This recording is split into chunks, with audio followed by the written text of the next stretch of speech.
Bienvenue si vous nous rejoignez dans 64 minutes. Le Monde en français, place à notre grand angle. Hélène Conway-Mouret est le grand témoin de 64 minutes. Bonsoir. Bonsoir. Merci d'être avec nous. Vous êtes sénatrice socialiste des Français de l'étranger. Vous avez été ministre délégué chargé des Français de l'étranger, justement, dans le gouvernement de Jean-Marc Ayrault. Ça tombe bien, Jean-Marc Ayrault fait son grand retour. Il était parti par la petite porte. Une première réaction ?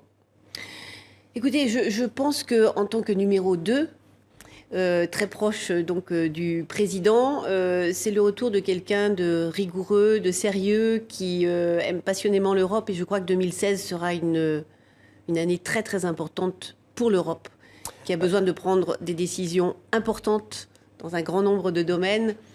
Et pour avoir travaillé avec Jean-Marc Ayrault pendant 2 ans, c'est quelqu'un de très grande qualité et je crois qu'il saura mener à bien des dossiers difficiles, la Syrie, la Libye, la COP 21, puisque la France... Il en hérite aussi désormais. Hein. Oui, enfin, Laurent Fabius reste président, mais enfin, dans les négociations, ce sera Jean-Marc Ayrault qui ira au contact de ses homologues.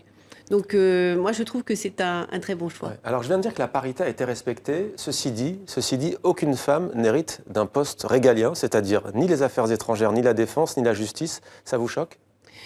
Ça ne me choque pas, mais je trouve ça un peu triste. En même temps, c'est vrai que c'est le premier gouvernement totalement paritaire et qui reste paritaire jusqu'au bout.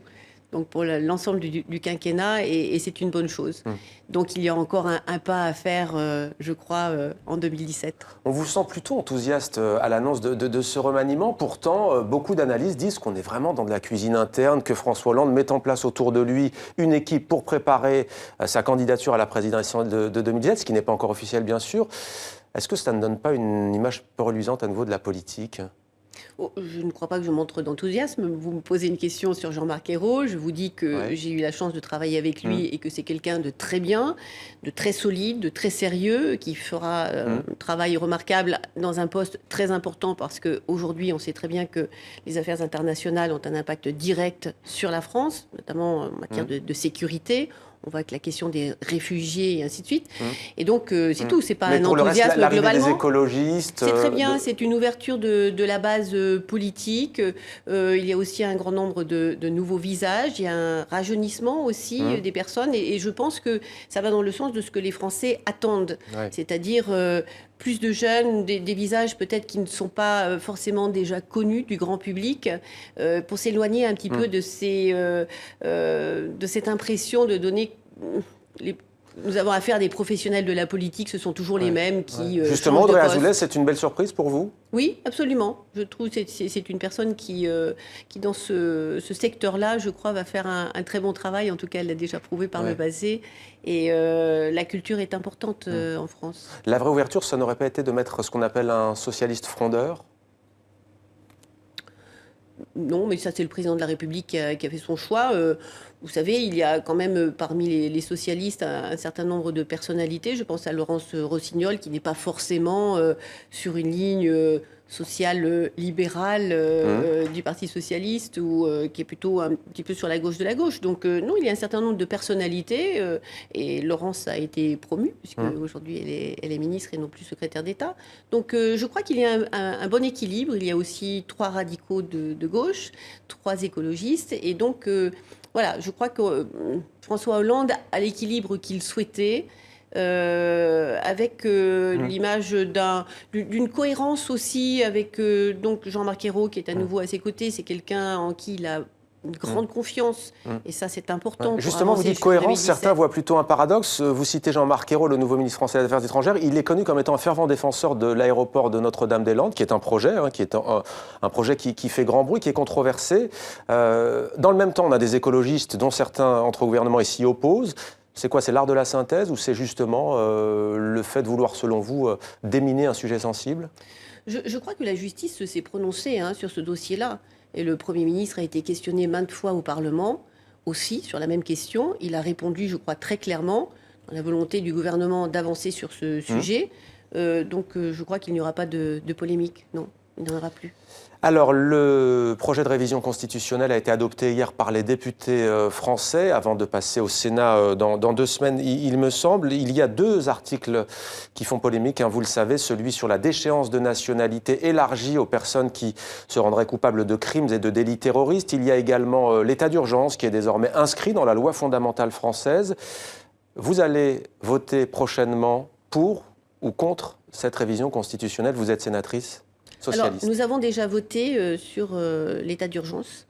Une grande majorité des sénateurs et sénatrices de tous les bords. Vous avez voté oui pour cet article. J'ai voté oui, tout simplement parce que je pense que aujourd'hui, le ministre de l'Intérieur, qui aussi fait un travail remarquable, avec beaucoup de sérieux, beaucoup de sérénité, beaucoup de calme, vous l'avez encore entendu il y a quelques heures au Sénat, sur ces questions-là, il connaît parfaitement l'ensemble des dossiers, et en même temps, il est capable de nous dire que la menace est forte. Et que donc, par le biais de ces perquisitions administratives, si l'on peut déjouer un certain nombre d'attentats, et ça a été le cas, il nous en a donné le nombre, c'est autant de vies qui ont été sauvées. Et je pense que l'on doit continuer à procéder à ces perquisitions, à donner un ensemble de façons à travailler pour la police, pour le service de renseignement, qui nous permettent justement de combattre le terrorisme, parce que c'est en amont, c'est bien des vies que nous devons sauver, et pas simplement réagir à des attaques terroristes sur le sol français. Certains disent que ce n'était pas obligé de l'inscrire dans la Constitution. Sur la déchéance de nationalité, quel est votre avis? Vous allez faire quoi? Ou est-ce que vous avez déjà voté cet article? Non, il vient en débat au Sénat, avec en plus la proposition de la part du groupe Les Républicains de réinstaurer, enfin de changer le texte pour revenir à la version initiale qui était en effet de mentionner les binationaux, ce à quoi je suis férocement opposée. Nous avons vu une levée de boucliers pendant toutes les vacances de Noël de la part de millions, alors ce ne sont pas des millions de personnes qui m'ont contacté directement, mais suffisamment de militants au sein du Parti socialiste qui se sont sentis stigmatisés, qui se sont sentis ciblés et qui ont demandé une question, enfin qui ont posé une question qui est très juste, de dire voilà, un mononational et un binational commettent tous deux un acte de terrorisme. Ils passent tous deux au tribunal, auront la même sanction, mais le binational, parce qu'il est binational, devrait en plus être déchu de sa nationalité. Donc ça n'a pas de sens. Et en plus, ils ont pensé que, quelque part, en les mentionnant, c'était signaler que c'était parmi les binationaux que l'on allait trouver de futurs terroristes. Donc la violence de certains propos a bien montré que les gens avaient été blessés. Donc dans l'état actuel des choses, vous dites non. Ah, moi, je dans dis sa non. mouture actuelle, vous dites non. Oui, et je continuerai à dire non. Alors, c'est un sujet en tous les cas épineux qui concerne beaucoup vos administrés, si l'on peut dire, puisque vous êtes sénatrice des Français de l'étranger. Les appels que vous évoquiez, ils émanaient beaucoup d'expatriés, de crainte avec cette déchéance de nationalité? Oui, bien sûr, parce que nous avons un certain nombre de forums sur lesquels les Français s'expriment par le biais d'associations, aussi du Parti socialiste. Et là, nous avons eu une grande remontée de témoignages de ce qu'avaient ressenti à la fois les militants, mais aussi des personnes qui m'ont écrit directement pour me demander quelle serait ma position et m'exprimer aussi ce qu'ils avaient ressenti. Et aujourd'hui, on a un ressentiment très très fort. Quelle que soit la décision finale qui sera prise, le fait que cette proposition ait été faite par Nicolas Sarkozy, ait été retenue par le président de la République, qui au nom de l'unité nationale l'a fait sienne et a décidé de la défendre et de la proposer, fait que finalement on se retrouve aujourd'hui dans cet embarras que nous avons à la fois à droite et à gauche, de gens divisés sur ce sujet. Quel est le bon compromis pour vous, Hélène Conham-Mouret? C'est ce qu'on appelle la peine d'indignité nationale? C'est comme ça qu'on l'appelle? Je souhaiterais que cet article soit supprimé. Je crois que ça serait une belle façon de s'en sortir. Maintenant que on a réalisé quand même avec le temps, ça fait quand même 3 mois qu'on en parle. Et il y a beaucoup d'autres sujets beaucoup plus importants que celui-ci. Mais pourquoi celui-ci est important? Tout simplement parce qu'il est symbolique. On sait très bien qu'il est inutile et que l'on a réussi à stigmatiser et à cibler un certain groupe de personnes. Moi, je me suis sentie aussi ciblée quelque part. Je ne suis pas binationale, je pourrais l'être puisque je suis née à l'étranger. Mais je n'ai pas demandé la nationalité de ce pays. Mais le droit du sol fait que quand on est quelque part, on peut aussi réclamer cette binationalité. Mais mon fils est binational et je me suis sentie directement touchée par ce qui avait été dit, qu'on soit franco-irlandais ou franco-autre chose. Eh bien, je crois qu'on n'a pas envie de penser qu'on est forcément, parce qu'on est binational, et qu'on est un potentiel terroriste. Ouais. Voilà. Alors, c'est votre grand combat en politique, faciliter le retour des Français de l'étranger. C'est une lutte que vous menez avec Matthias Fekl, qui reste dans ce remaniement, d'ailleurs, secrétaire d'État chargé notamment des Français de l'étranger. Vous nous en aviez parlé l'été dernier, au mois de juillet. Pour les expatriés, le retour en France, c'est une véritable galère. C'est toujours un chemin de croix. Vous avez décidé d'agir notamment sur Internet. De quoi s'agit-il ? Alors, ce que j'ai voulu créer, c'était un simulateur individualisé, parce que chaque parcours est différent, et qui soit interactif. C'est-à-dire que le Français qui part à l'étranger, on voit ce formulaire sur Internet à l'écran. Voilà, qui rentre après 2 ans, célibataire, n'aura pas les mêmes besoins et pourra se réinsérer d'une façon beaucoup plus rapide que quelqu'un qui va rentrer après une décennie avec peut-être un partenaire, une partenaire des enfants étrangère, à scolariser, des enfants à scolariser, et ainsi de suite. Et dans les 7000 témoignages, là aussi, les Français se sont très largement exprimés. Nous avons eu 7000 personnes qui ont répondu au questionnaire en ligne, 2000 témoignages écrits. Il nous a permis de proposer aussi, de faire 49 propositions au Premier ministre en juillet dernier. Et cette proposition de la création d'un simulateur était une des propositions phares. Il y en avait 2. L'autre étant que les consulats mettraient à disposition à la fois le lien pour aller sur ce simulateur, mais aussi donneraient des informations dans chacun des pays, justement pour préparer le retour.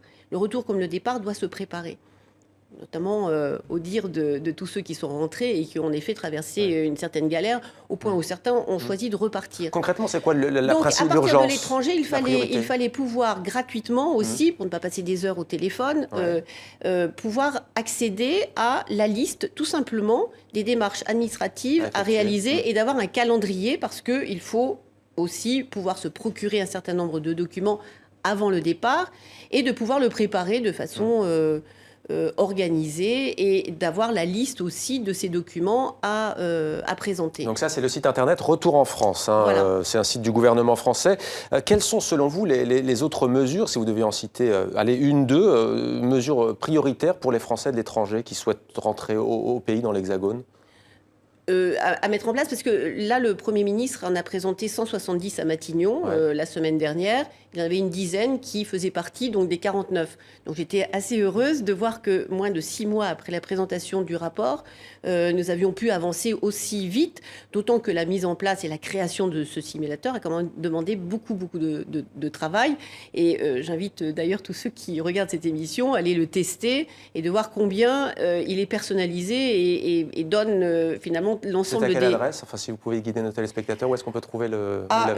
alors, il est sur mon blog, mais je pourrais vous, on vous le donner. On trouve votre blog facilement, on imagine, sur un moteur de recherche. Voilà, alors je peux vous le donner. Ça s'appelle modernisation.gouv.fr. Ça suffira, je pense. /retour-en France. C'est un peu compliqué, mais il faudra peut-être l'écrire. On trouve rapidement avec les célèbres moteurs de recherche. Voilà. Merci beaucoup, Hélène Conway-Mouret, d'être venue réagir donc à ce remaniement gouvernemental en France et donc à l'un de vos chevaux de bataille qui est donc d'aider les Français expatriés à revenir en France lorsqu'ils le souhaitent. Merci beaucoup. Merci.